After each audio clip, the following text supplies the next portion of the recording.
Bagaimana saya juga bisa menikmati hal yang sama dengan dinikmati yang dinikmati sama teman-teman saya.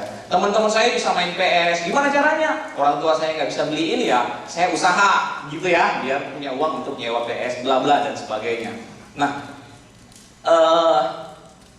tamat SD, SMP tamat SMP, saya pikir nih, kalau saya tetap di sini, kayaknya nggak bakalan berkembang. Saya harus keluar gitu. Nah, keluar akhirnya saya waktu itu hijrah ke ibu kota provinsi, namanya di Kota Palu, Poso ini kabupaten. Saya hijrah dari SMP, SMA saya udah hijrah, jadi udah mandiri. Waktu itu orang tua saya juga tidak mengizinkan karena nggak punya uang yang banyak. Tapi saya harus memenuhi karena apa ya? Saya punya hasrat besar gitu. Saya punya hasrat besar. Enggak, kalau di sini aja hidup saya nggak bakalan bisa berkembang. Saya harus ke ibu kota biar visi saya semakin besar, saya bisa dapat hal banyak gitu kan. Akhirnya saya merantau, SMA gitu, tamat SMA. Begitu pula tamat SMA, saya lihat di teman-teman saya, oh kalau katanya kalau mau sukses harus kuliahnya di Jawa.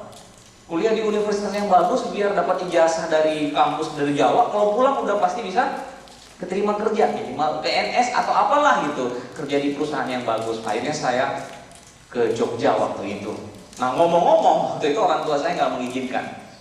Kuliah di Jogja, uang dari mana? Nah, uang itu nggak seperti tinggal dicabut aja, seperti daun dicabut gitu kan. Nah, tapi saya ngotot gitu. Oke, bapak ibu nggak punya uang, nggak mulian saya, tapi saya tetap harus mau kuliah di Jogja. Gitu. Kalau bapak ibu nggak mampu membiayai saya, minimal saya dikasih ongkos tiket untuk ke Jogja. Wah, karena bapak ibu saya lihat saya begitu semangat, begitu ngotot kan, apa ya, keinginan orang itu kalau pengen sesuatu kan kelihatan gitu ya, ngotot sekali gitu. Saya sama orang tua gitu. Akhirnya saya dikasih uang tiket. Akhirnya saya ke Jogja, ya kan, ke Jogja kuliah yang bagus. Tapi kok dilalah di Jogja pengen jadi sarjana ketemu MLM gitu ya. Kok iya kan gitu. Saya ke Jogja pengen jadi sarjana, pengen dapat titel bagus, tapi ketemu MLM. Nah, nanti ini saya cerita di sesi kedua. Yang jelas begini Bapak Ibu sekalian, yang jelas dari proses yang saya lewatin kan biasa-biasa saja ya. Nggak ada sesuatu yang luar biasa. Saya kadang bilang gitu ya, orang lihat dari saya itu apa gitu. Istri saya mungkin kalau ngelihat saya juga dulu ya, masih kucil kumel gitu kan, kecil hidup, apalagi kayak mahasiswa di Jogja itu, aduh gitu kan, selengnya apa gitu, baju robek-robek, celana robek-robek, anting-anting di hidung gondrong gitu kan, sengaja nggak mandi 1 minggu gitu kan. Mana ada cewek yang mau gitu, hidup lagi gitu kan. Nah, ya tapi luar biasa lah, antara bisnis ini semuanya bisa berubah gitu. Nah, saya ingin mengatakan ke Anda dari cerita yang biasa saja gitu, nggak ada sesuatu yang luar biasa. Akhirnya orang itu bisa berubah. Kenapa? Karena visi, karena ngotot. Yang saya sering bilang ke teman-teman, ke downline saya, yang membedakan manusia satu dengan yang lain itu nggak ada. Yang membedakan adalah isi kepalanya. Isi kepalanya yang bedain. Hari ini kalau saya bisa mindahin, ada alat yang mindahin isi kepala saya, terus saya pindahin ke kepala Anda, semuanya, isinya ya, saya yakin semua jadi godlion. Benar. Kenapa? Karena kita tidak ditentukan oleh fisik. Mau Anda segede mana yang gede? Yang paling gede di sini. Yang paling gede siapa? Saya yakin peringkat saya lebih tinggi dari Anda, benar? Gitu ya? Iyalah, gitu. Yang paling tinggi saya di sini godlion gitu ya. Nah, jadi saya merasa orang manusia siapapun dia itu tidak dilihat dari apanya, tapi sebesar apa visi dia, seyakin apa dia menjalankan sesuatu. Nah, kalau apalagi ya, hari ini kan kita udah berada di kendaraan yang sama gitu. Saya selalu bilang, kalau orang naik pesawat dari Indonesia, Jakarta ke Taiwan itu 6 jam, pasti nyampenya 6 jam gitu ya. Secara hitung-hitungan 6 jam. Kalau orang naik kapal dari Jakarta ke Taiwan bisa nyampe berapa? 1 bulan barangkali ya. Ya, 1 bulan mungkin. Tapi kan kita kan naik kendaraannya sama. Sepakat? Saya kendaraannya apa? Tianxi. Anda pakai kendaraannya apa? Tiansi, kalau 2 tahun saya bisa berubah dari bisnis ini, 2 tahun udah punya Mercy, udah punya rumah, penghasilan puluhan ratusan juta, 2 tahun. Kendaraan saya Tiansi, Anda kan kendaraannya juga sama dong ya. Artinya Anda juga bisa gitu. Kalau kendaraannya sama pasti bisa. Nah, saya selalu bilang nggak ada sesuatu yang luar biasa dari orang, cuman orang tuh nggak sadar sama siapa dirinya, who you are gitu, who you are. Kadang orang, saya kan cewek. Kalau cewek beneran ngomong ya bagus gitu. Tapi kalau ngomong kayak saya berjenggot, saya kan cewek. Saya nggak bisa ngomong, saya kan cewek. Maksud saya Bapak Ibu sekalian, kita kan apa ya? Kita diciptakan sama ya. Kadang orang nggak sadar bahwa kita punya potensi yang sama.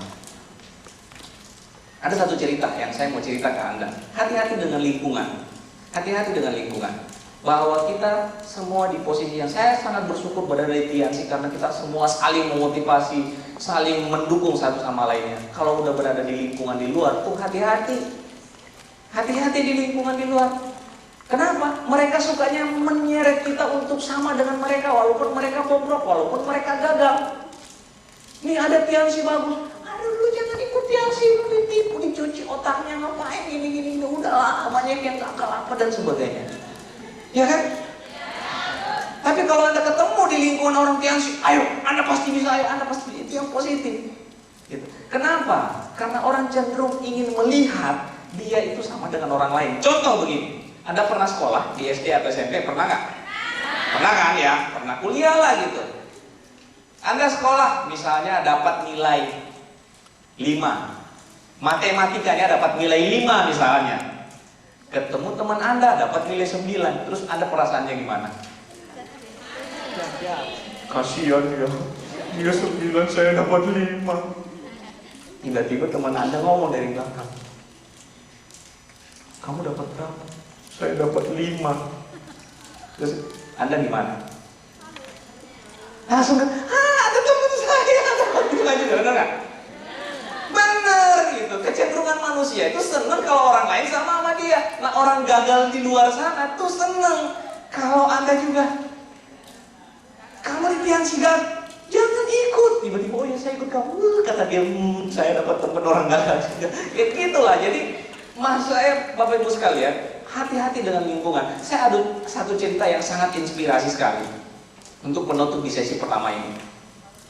Nah, ada seekor ayam lagi mengerami telur-telurnya di bawah sebuah pohon.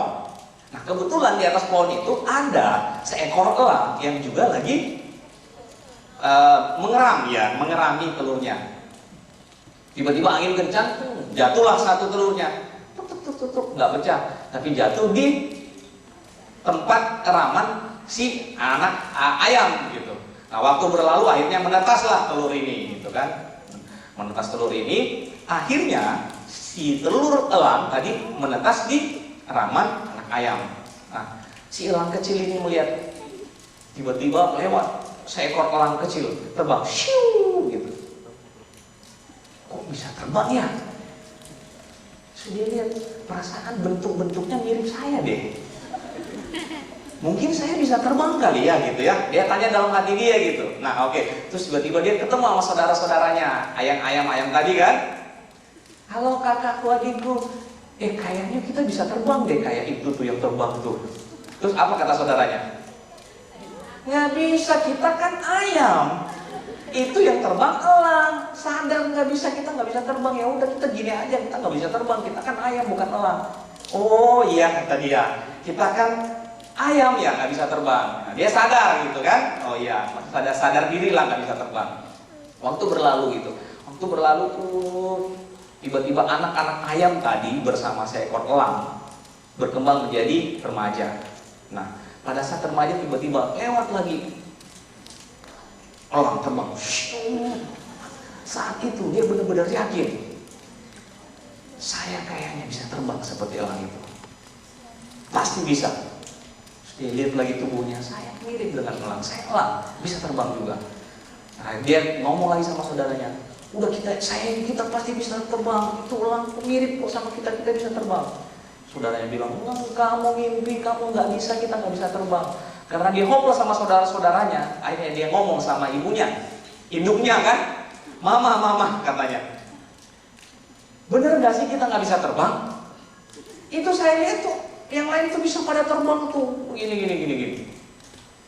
Mamanya bilang, Dok, kita ini dari turun-temurun yang nggak bisa terbang, yang namanya ayam, yang nggak bisa terbang, yang terbang itu cuma elang. Oh gitu ya. Tapi dia dalam hati gitu, berkecamuk hati dia, terus kayaknya bisa gitu. Nah terakhir dia untuk memastikan ini, dia ke satu tebing yang tinggi di bawah jurang. Saya terbang ke bawah, mati kalau saya nggak bisa terbang, kan gitu kan? Tapi dia yakin banget bahwa dia seekor elang yang bisa terbang, kan gitu. Tapi kalau saya bukan elang, mati resikonya, kan gitu. Akhirnya dia milih apa, Bapak Ibu sekalian? Dia milih apa? Dia milih terbang. Nekat gitu kan, terbang. Jatuh seperti batu. Pas mau nyampe ke bawah, dia coba kepakan sayapnya.